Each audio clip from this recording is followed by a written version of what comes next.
Doctor साहब, आप क्योंकि एक प्राकृतिक चिकित्सक भी हैं, तो हम ये जानना चाहेंगे कि प्राकृतिक चिकित्सा नेचुरोपैथी में पानी का उपयोग किस किस तरह से किया जाता है? राजीव जी, इसमें बहुत स्नान है, एक्सटर्नल और इंटरनल दोनों तरह के। तो पहले मैं आपको बताऊंगी, इसमें सबसे फेमस है वो है hip bath, sit bath. Hip bath को कटी स्नान भी बोलते हैं, सिट बाथ मेन स्नान बोलते हैं, स्पाइन बाथ जो रीढ़ स्नान आपको बोला, एक फुल टब बाथ और एक फुट बाथ की पैरों को पानी के अंदर रख के करना होता है, और एक स्टीम लेना। ये बहुत फेमस स्नान है। और इसमें मैं आपको थोड़ा सा डिटेल हिप बाथ का बोलूंगी। इसके अंदर नाभि और थाई के बीच का हिस्सा पानी के अंदर रखा जाता है, बाकी हिस्सा बिल्कुल ड्राई रखते हैं, जिससे कि एक टेम्परेचर डिफरेंस पैदा हो जाता है। और उससे ये जो कि हमारा हिस्सा एक्सक्रीटरी पार्ट को निकालने का होता है। और पेट को अगर हम क्लॉकवाइज मलेंगे, जो कि लार्ज इंटेस्टाइन के अकॉर्डिंग होता है, तो उसमें स्टूल भी साफ हो जाता है। और आपको पता है, अगर पेट साफ हो जाए तो बीमारियां बहुत दूर हो जाती हैं। और इससे हमारे जितने गायनी की प्रॉब्लम है, प्रोस्टेट की प्रॉब्लम है, स्किन प्रॉब्लम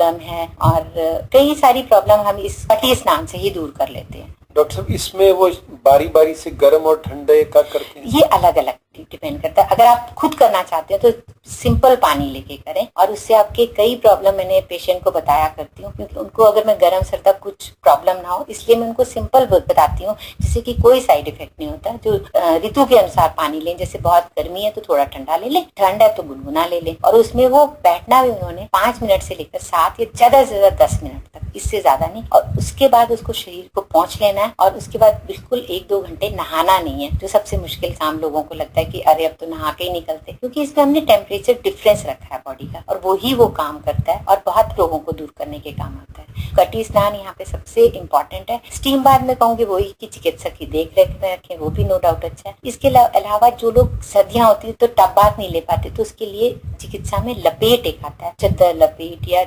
पट्टी लपेट। वो उसमें भी कई तरह के होते हैं। एक तो फुल शीट लपेट होता है, जिसमें हम बुखार में लपेटते हैं, और एक जो मैं सबको बताती हूँ कि नाभि के हिस्से में गीला तौलिया रख लें, उसके ऊपर सूखा तौलिया रख लें। और जिसको पेट दर्द होता था तब हम गर्म तौलिया का इस्तेमाल करते हैं, जहाँ की कब्जी होती है वहाँ पे भी गर्म तौलिया का इस्तेमाल करते हैं। उसके ऊपर सूखा तौलिया रख लें, 3, 5, 7 मिनट तक रखें। उसके बाद तौलिया हटा के सूखे तौलिया से अच्छी तरह रब कर लें। चाहे तो कोई ऑयल लगा लें, नहीं तो वैसे भी रहें, और कपड़े ढक लें, अपने शरीर को गर्म कर लें। एक घुटने की प्रॉब्लम राजीव जी आजकल बहुत है, उसके लिए बहुत ही एक सिंपल सा प्रयोग बता रही हूँ कि एक गर्म पानी का तौलिया लें, घुटने के चारों तरफ उसको लपेटें, उसके ऊपर सूखा तौलिया लपेटें, और उसके बाद जब वो 5-7 मिनट में तौलिया नीचे का ठंडा हो जाएगा, वो हटा के सूखे तौलिया से अच्छे से रब करके कोई भी ऑयल जो दर्दनाशक हो उसको लपेट के रख, घुटने को गर्म रखें। आप देखिएगा आपकी नसें ढीली हो जाएंगी वहाँ पे। और स्ट्रेचिंग की एक्सरसाइज करिए, कईयों के घुटने बहुत जल्दी ठीक हुए हैं इससे। तो ये आप जरूर, मैं सुनने वालों को कहूंगी, करके देखिए। एक और राजीव जी, जैसे घुटने का बताया, आजकल गला लोगों के बहुत खराब होते हैं, अस्थमा की प्रॉब्लम बहुत होती है। तो जैसे गर्म पानी का सेक बताया, ऐसे में गर्म पानी या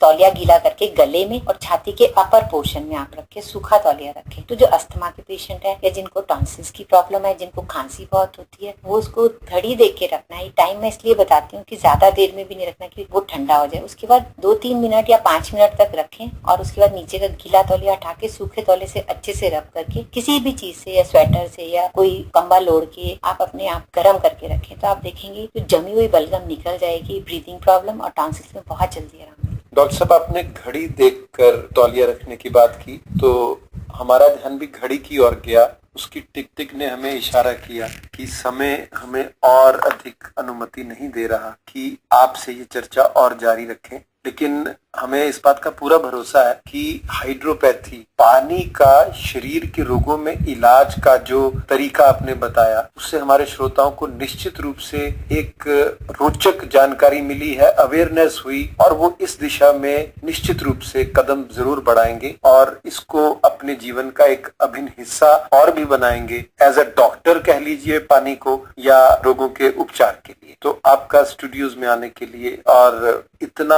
अच्छा पानी के बारे में वर्णन करने के लिए बहुत बहुत धन्यवाद।